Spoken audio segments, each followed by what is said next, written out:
বন্ধুরা নমস্কার সবাইকে, কেমন আছো তোমরা সবাই? আশা করছি সবাই অনেকটা ভালো আছে, আমরাও খুব ভালো আছি। আরও একটি ব্লগ ভিডিও নিয়ে চলে আসলাম তোমাদের কাছে। অবশ্যই ব্লগ ভিডিওটি আমার প্রথম থেকে লাস্ট অবধি দেখতে থাকো। আশা করছি ভিডিওটি তোমাদের অবশ্যই ভালো লাগবে। সকাল থেকে ভিডিওটি আমি স্টার্ট করতে পাইনি, কারণ এতক্ষণ খুব তাড়াহুড়োর মধ্যে সবগুলো কাজ সেরে নিয়েছি। এখন দেখো সোজা চলে আসলাম ঘর গোছাতে। তো এখানে আমার বরের কাণ্ড, প্রত্যেকদিন এই জায়গাটা আমি এত সুন্দর করে রাখি, তবুও ও একটা শার্ট জামা বের করতে গোটা আমার সেটাকে অগোছালো করে রাখে। তো এটা পরিষ্কার করতে আমার প্রত্যেকদিন সময় লাগে, মানে ভাঁজ করে বা গুছিয়ে রাখতে জামা কাপড়গুলো। ঘর গোছানো না থাকলে দেখতেও ভালো লাগে না। তো এর জন্য আমি প্রথমে ওগুলোকে গুছিয়ে নিলাম। আর বাকি কতগুলো জামা কাপড়, যেগুলো এখন তো বুঝতে পারছো গরমের দিন, মানে দিনে কয়টা যে জামা কাপড় চেঞ্জ করতে লাগে ওর বা আমার। তারপর আমি দেখো ওইদিকে জামা কাপড়গুলোকে রেখে দিলাম। আর এখন এইদিকে হচ্ছে ঘরটা প্রথমে ঝাঁ দিয়ে দিলাম, তারপর মুছবো। আসলে আমাদের ঘরটা তো এমনি কমপ্লিট আছে, কিন্তু নিচে যেহেতু টাইলস বসাইনি এখনো, টাইলস না বসালে কিরকম হয় মেঝেটার, মানে যতই ঝাড় দিই না কেন শুধু ধুলো ধুলো ধুলোই ধুলো।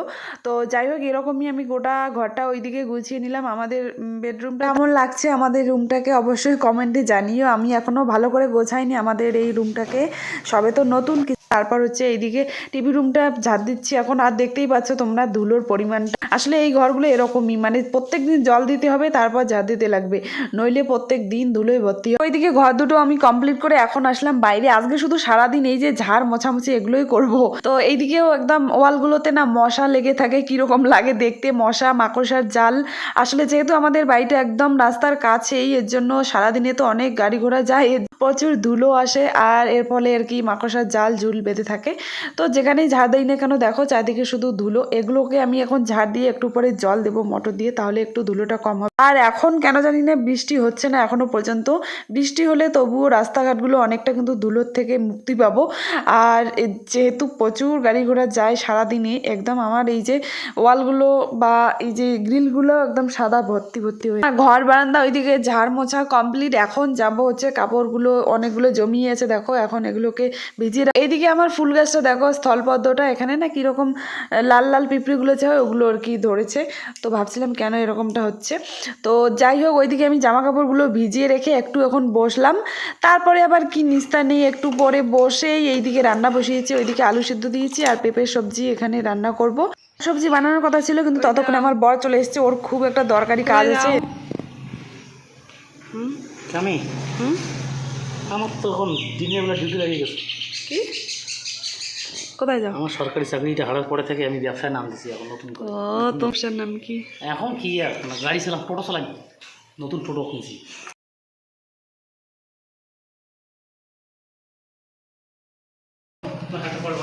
হ্যাঁ হ্যাঁ, এখন রোদ আছে অবশ্য।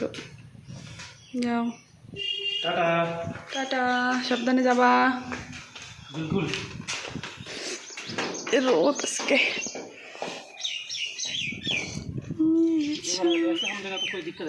হ্যাঁ কি কতক্ষণে আসবেন বাড়ি? সন্ধ্যা আসবে। বর এই যে খাওয়া দাওয়া করে ও এখন যাবে গোসানি, ওর খুব দরকার একটা কাজ আছে। আর আমি এদিকে আবার সবজি বানাচ্ছিলাম, তো ওর আর সময় নেই, এর জন্য চলে যাচ্ছে। আমি এখনো খাইনি, ও খেয়ে চলে যাচ্ছে। তো চলো ঘরের দিকে যাই, ও ততক্ষণে যাক, তারপরে আর দেখি কি করি। ও বাড়িতে যতক্ষণ থাকে ততক্ষণ ভালো লাগে, যতক্ষণ মানে যখন থাকে না বাড়িতে একা একা লাগে, ভালো লাগে না। তো চলে যাচ্ছিল, এটা দেখেই আমার খারাপ লাগছিল প্রত্যেকবারের মতো। তো যেহেতু আমরা দুইজন লোকই, তো কাজ করার ক্ষেত্রে ওকে তো যেতেই লাগবে বাইরে, আর আমারও থাকতে লাগবে। এখন আর মানে ও সব ভেবে লাভ নেই। একা থাকা যতটা ভালো ততটা মানে মাঝে মাঝে মনে হয় যেন একা একা। তো বন্ধুরা এখানে হচ্ছে ডালটা বসালাম, ও খেয়ে যেতেই পারলো না কারণ সময় হয়ে গেছে, চলে গেল। হচ্ছে পেঁপের সবজি, এখানে হচ্ছে আলু সেদ্ধ। তো ভাত খাওয়ার পর আমি আবার স্নান করি, কারণ এই একটা সময় দুপুরবেলা এত বিরক্তকর লাগে। আর আমার ওই ছোট টিনের ঘরটাতে তো প্রচুর রোদ উঠে ওই সময় দুপুরবেলা, আর ওই সময়টাই আমার রান্না করতে হয় দুপুরে, যেহেতু আমার বর বাড়িতে আসে। তো রান্না করার পর খাওয়া দাওয়ার পর একদম ভালো লাগছিল না, তো কাপড়গুলোও ধুতে ধুতে অর্ধেকটা ভিজে গেছিলাম, এর জন্য ভাবলাম যে স্নানটা করে নিই তাহলে ফ্রেশ লাগে। তো দেখো ওইদিকে আমি জামা কাপড়, এই যে বিছানার চাদরটাও ধুয়ে দিয়েছি আজকে। এখন আর কি একটু রোদে চুলগুলো শুকোচ্ছি। এখন কিন্তু বেলা অনেকটা হয়েছে, তবুও যেহেতু আমাদের ছাদের রোদটা অনেকটা সময় থাকে, তো এরপর একটু ঘরে ঘরে আসলাম। ঘরের লুকটা আবার একটু দেখাচ্ছি তোমাদেরকে, কেমন লাগছে আমার রুমটা অবশ্যই জানিও, আবার বলছি। তো এখন আর কি চলো ফুল গাছগুলো একটু আমার শেয়ার করি। দেখো এখানে কি সুন্দর করি, দুদিন পরে ফুল ফুটবে। এই যে এখানেও দেখো এই ফুলটার এত সেন্ট, এই ফুলটার নাম আমি জানি না, নামটা ঠিক কি আমার জানা নেই, কিন্তু যখন ফুলগুলো ফোটে এত সুন্দর সেন্ট গোটা বাড়িতে, আমার খুব ভালো লাগে। বন্ধুরা এই ভিডিওটা আমি একদিন আগে তাতেই ভুলে গিয়েছি, দেখো এডিট করতে গিয়ে কি না কি বলে ফেলেছি। আসলে আমি কিন্তু এখনো পর্যন্ত খাইনি, মানে জামা কাপড় ধুয়ে স্নান করে এখন দেখো ঠাকুরকে পুজো দিলাম, তারপর খাবো। আর আগেই বলেছি যে খেয়ে নিয়েছি। তো এখন পুজো দেওয়া হলো, চলো এখন রান্নাঘরের দিকে যাই, খাবো, তারপরে রেস্ট করব। আজকে আর কি প্রচুর ধকল গেল, সকাল থেকে আর কি অনেকটা কাজ করে ফেলেছি, সব কিছু তো ক্যামেরায় বন্দি করতে পারিনি, কিন্তু আরও এক্সট্রা অনেক কাজই করেছি। তো চলো এখন আমি খাবো, রান্নাঘরে যাচ্ছি। তোমরাও চলো আমার রান্নাঘরে, ছোট্ট ঘরটাতে, আগে যেখানে আমরা ছিলাম এই ছোট্ট কুড়ে ঘরটাতে, যেটা মানে অনেকে আমাকে আগের ভিডিওগুলোতে কমেন্ট করেছে যে এ সিম্পল হাউস হয় প্রিয়াঙ্কা নামে যে একটা চ্যানেল আছে দিদিটার, ওই দিদির প্রত্যেক দিন আমি ভিডিও দেখি, মানে ওই দিদির মতো নাকি আমার লাইফস্টাইলটা। কারণ ওই দিদিও অনেক কষ্ট করেছিল, আগে একটা ছোট্ট ঘরে ছিল, ভাড়া বাড়িতে ছিল আগে, তারপর কিন্তু এই যে আস্তে আস্তে ইউটিউবের টাকায় এই ঘরটা করেছে। ভিডিও দেখে আমাকে কমেন্ট করো অনেকে বলেছিলে, তো সত্যি তাই, আমরাও কিন্তু ওরকম দেখো আগে ছোট্ট টিনের ঘরটাতে ছিলাম কত কষ্ট করে। সামনের বছরে যখন ঝড় বৃষ্টির দিনে কেউ ছিল না, আমরা দুজনে এই ছোট্ট ঘরটাতে ছিলাম, কিন্তু অনেকটা কষ্ট করে, অনেকটা ভয় নিয়ে। তো এখন দেখো এই বছরে আমাদের ঘর কমপ্লিট হয়েছে, খুব সুন্দর একটা ঘর হয়েছে, যতটুকুই করতে পেরেছি এটাই আমাদের কাছে অনেক। আবার মানে নেক্সট প্ল্যান আছে অনেক কিছু করার, তো ভগবানের ইচ্ছায় দেখি কতদূর কি করতে পারি। তো এখন আর বেশি আশা করছি না, এখন আমাদের যা আছে এটাই অনেক। এই যে দেখো এই একটা রুম আছে, সামনে আবার রুম আছে, ঠাকুরের মন্দির আছে, একটা এক্সট্রা রুম আছে, ওটা তো সাইকেল বাইক এসে রাখার জন্য।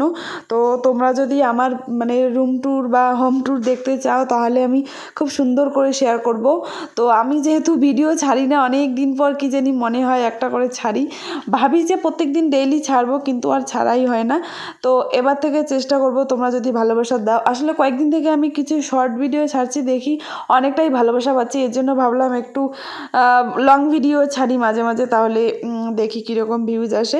তো তোমরা যদি পাশে থাকো অবশ্যই এভাবে আমি প্রত্যেক দিন তোমাদেরকে ব্লগ ভিডিও শেয়ার করব। তো দেখো এখন আমি এখানে নিয়ে বসছি আচার, বড়ইয়ের আচার। তো এটা আমার এখন খুবই ভালো লাগছে খেতে। আমি না টকটা অতটা বেশি ভালো পাই না, খেতে ভালো লাগে না আমার। তো আমি যেহেতু নিজের হাতে বানিয়েছি এটা দেখো, আর আমার তো ভালো মানে। আর একটা জিনিস লক্ষ্য করেছে বন্ধুরা, দেখো আমি কিন্তু ড্রেসটা চেঞ্জ করেছি, কারণ হচ্ছে আমি আবার স্নান করেছিলাম। বুঝতে পারছো আমাদের এদিকে কতটা গরম, কতটা গরম লাগলে মানুষ দিনে 3-4 বার করে স্নান করে। তো আমি আবার ফ্রেশ হয়ে আসলাম, দেখো এখন এই যে এগুলো খাচ্ছি। আর আমার বর এখনও বাড়িতে আসেনি, মানে ওই যে গিয়েছিল বিকেলের দিকে গোসানিমারিতে, ওখান থেকে সোজা আসছিল দোকানে, দোকান করার পর এখন বাড়িতে আসবে একটু পরে, তোমাদের দেখা। ও বাড়িতে আসতে আসতে মোটামুটি 11টা সামথিং ওরকম হবে, 11টা আপ হয়ে গেছিলো। তো আমার জন্য এখানে নিয়ে এসছে মিষ্টি। তো অনেকদিন হয়ে গেলো বন্ধুরা, আমরা এখনও ঝগড়া করছি না, তো একটু পরেই লেগে যাবে আমাদের ঝগড়া, মানে ঝগড়া বলবো না, একটু মনোমালিন্য। আসলে হচ্ছে আমার বর দুদিন থেকে বলছিল যে এই ঘরে থাকা যাচ্ছে না, প্রচুর গরম, আমাদের সে আগের ঘরটাতে যাওয়ার কথা বলছিল। তো আমি বলছিলাম ওখানে যাবো না, কারণ খুব অসুবিধা হবে, মানে বৃষ্টি যদি আসে, হঠাৎ করে হাওয়া আসে, ওইখানে যার অবস্থা, টিনগুলো শুধু এমনিতেই একটু হাওয়া আসলেই কিন্তু নড়াচড়া করে। তো তারপর বললো যে দোকানটাতে থাকার কথা, তো ও অনেকদিন থেকে কিন্তু দোকানে আসে না। তো দোকানের পরিস্থিতি দেখতেই পাচ্ছ, আমি কিন্তু জানি যে এরকম হয়েছে দোকানটা, কিন্তু আমি সময় পাচ্ছিলাম না, ভাবছিলাম একদিন পরিষ্কার করে তারপর আবার নতুন করে দোকানটাকে স্টার্ট করতে লাগবে, কারণ অনেক জিনিস আছে দোকানে, দেখতেই পাচ্ছ তোমরা। আর এইখানে যেহেতু আমাদের কোনো গ্লাস নেই, তো এর জন্য প্রচুর ধুলো আসে, যেহেতু একদম রাস্তার পাশে আমাদের বাড়ি বললামই। তো এখন আর কি ও হঠাৎ করে কী যেন দেখার জন্য দোকানে এসেছিলো। তো দেখো দোকানের পরিস্থিতি যে কেউ দেখলেই রাগ হওয়ারই কথা, প্রচুর ধুলো বাড়িতে ভর্তি হয়ে গেছে। আর এখানে কিন্তু অনেক টাকার জিনিস আছে, এর জন্য আমার বর বলছিল যে মানে পরিষ্কার করে রাখতে, ও ওর আর কি দেখে খুব রাগ হয়েছিল। তো এর জন্য আমিও ওর প্রতি রাগ হয়েছিলাম, কারণ এখন বাজে মোটামুটি 11:30 12টা। এত রাত্রিবেলা যদি আর কি এগুলো কাজ করি আবার সর্দি লাগবে। তো তারপরেও আমি আর ওকে কিছু কথা না বলে চুপচাপ এগুলো পরিষ্কার করলাম। দেখো জামা কাপড়গুলোকে এই জায়গায় রাখলাম আর ঝাড় দিয়ে নিলাম। এগুলোকে আর কি বস্তা প্যাকিং করে রাখতে লাগবে, যেগুলো শীতের জামা কাপড় আছে আর যেগুলো গরমের আছে ওগুলো এখানেই রাখবো। আর কিছু ভাবছিলাম মাল তুলবো নতুন করে দোকানের জন্য, তো কিছুটা নোংরা বাইরে ফেলেছি। তো চলো দেখা যাক আমার বর কি করছে। এই যে দেখো আমি এদিকে কাজ করছিলাম আর মোবাইল দেখতে দেখতে পুরো ঘুমিয়ে পড়েছে। এরপর আমি এসে ডাকিও নি, মোবাইলটা শুধু ওর প্রতি প্রচুর রেগে গিয়েছিলাম আমিও। মাঝখানে একবার গিয়েছিল, তারপরও এই যে দেখো ওরও আসলে শরীরটা ক্লান্ত, এর জন্য আর বেচারা উঠতে পারেনি। তো আমি তো মনে মনে খুব রেগে গিয়েছিলাম যে আমি একাই কাজ করছি আর ও ঘরে শুয়ে আছে। তো ও অনেকক্ষণ আগেই ঘুমিয়ে পড়েছে, তো দেখো বুঝতেই পারিনি আমি এই যে রাগ করে। আর এই যে দেখো ও এতক্ষণ পরে ওর কি বুঝতে পারলো যে আমি ঘুমিয়ে পড়েছি, আমার বউটা এতক্ষণ কাজ করছি।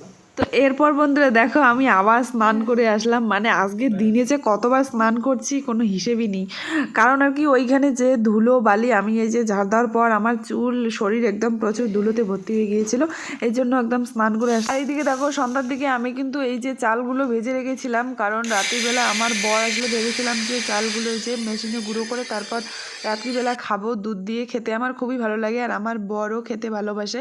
মানে আগেও কিন্তু এগুলো পছন্দ করতো না, মাঝখান থেকে এখন আর কি আমি আমার সাথে সাথে ও খাচ্ছে। তো ওইদিকেও ওগুলো করছে আর আমি এখন এদিকে একটু ডিম লাগাবো। আর রাত্রি হয়েছে অনেক, এখন মোটামুটি 12:30 1টা বাজে। আমাদের কয়েকদিন থেকে না রোজই এরকম সময় হয়, মানে 1টা 1:30 2টা এই অবধি আর কি জেগে থাকি, তারপর ঘুমাই। আর এইদিকে সকালবেলা উঠতে প্রচুর লেট হয়, প্রায় 7:30 8টা এরকম। যেহেতু আমার একটা কাজে আমি জয়েন করেছি এর জন্য আগে উঠতে হয়, যদি না থাকতো ওই কাজটা তাহলে মনে হয় আমরা 10টা অবধি ঘুমোতাম, মানে এরকম একটা পরিস্থিতি, কারণ ঘুমই ভাঙে না। তো যাই হোক আমি এইদিকে আর কি ক্রিম লাগাচ্ছি সুন্দর করে, এখন ফ্রেশ হয়ে ঘুমাবো, তাহলে কিন্তু ঘুমটা খুব সুন্দর হয়। তো যাই হোক বন্ধুরা আজকের ভিডিওটা আর বেশি বড় করব না। তো তোমরা সবাই ভালো থেকো, সুস্থ থেকো আর আমার পাশে থেকো। আর কেমন লাগলো আমার এই ভিডিওটি অবশ্যই কমেন্টে জানিও, কোথায় কি ভুল হয়েছে সেটাও জানিও। তো আমি আস্তে সমস্ত আমাদের লাইফস্টাইল ভিডিও তোমাদের সঙ্গে তুলে ধরবো, যদি তোমরা দেখতে চাও তো প্লিজ অবশ্যই একটু লাইক কমেন্ট করে পাশে থেকো, পাশে থাকলে পাশে পাবে। তো এখন দেখতে পাচ্ছ 12:30 কি কয়টা বাজে যেন ঘুরে, তো এখন আর কি ঘুমিয়ে পড়বো একটু পরে। একদম ফ্রেশ ফ্রেশ লাগছে, নিজেকে চকচকে ঝকঝকে লাগছে, এর জন্য বারবার দেখছি। এইদিকে আমার এই যে বরমশাই রেগে বম হয়ে আছে, কারণ অনেকটা রাত হয়েছে, আমি এইদিকে ক্যামেরা নিয়ে ঢং করছি এর জন্য ও রাগ হয়েছে। তো আমি যেন নিজেকে আজকে দেখতেই আছি অনেকক্ষণ ধরে, কারণ আমি স্নান করেছি না, প্রচুর একটা ফ্রেশ ফ্রেশ লাগছে, মুডটা অনেক ভালো লাগছে। বন্ধুরা আজকে যে প্রচুর গরম, আমাদের যে রুমটাতে থাকে ওই রুমটাতে একদম গরমের জন্য থাকা যাচ্ছে না, এই রুমটা আবার ঠান্ডা, এর জন্য আজকে দেখো এখানে বিছানা করে নিয়েছি, এখানেই থাকবো আজকে, খুব সুন্দর এইখানে ঠান্ডা। তো যাই হোক আমাদের এই যে খাওয়া দাওয়া শেষ হলো, এখন হচ্ছে ঘুমাবো। এখন বাজে 1টা, রাত্রি 1টা, মানুষের অর্ধেক ঘুম হয়ে গেছে, আমরা এখন ঘুমাবো। তো সবাইকে গুড নাইট জানিয়ে আজকে ভিডিওটা আমি এখানেই শেষ করছি। কালকে একটা সুন্দর ভিডিওর সঙ্গে দেখা হবে, একটা খুব সুন্দর ভিডিও, মানে শপিং ভিডিও, কালকে শপিং করে যাওয়ার কথা আছে, খুব সুন্দর সুন্দর ভিডিও আসতে চলেছে। প্লিজ তোমরা আমার ভিডিওর পাশে থেকো। তখন টাটা, সবাই ভালো থেকো, সুস্থ থেকো, অবশ্যই গুড নাইট।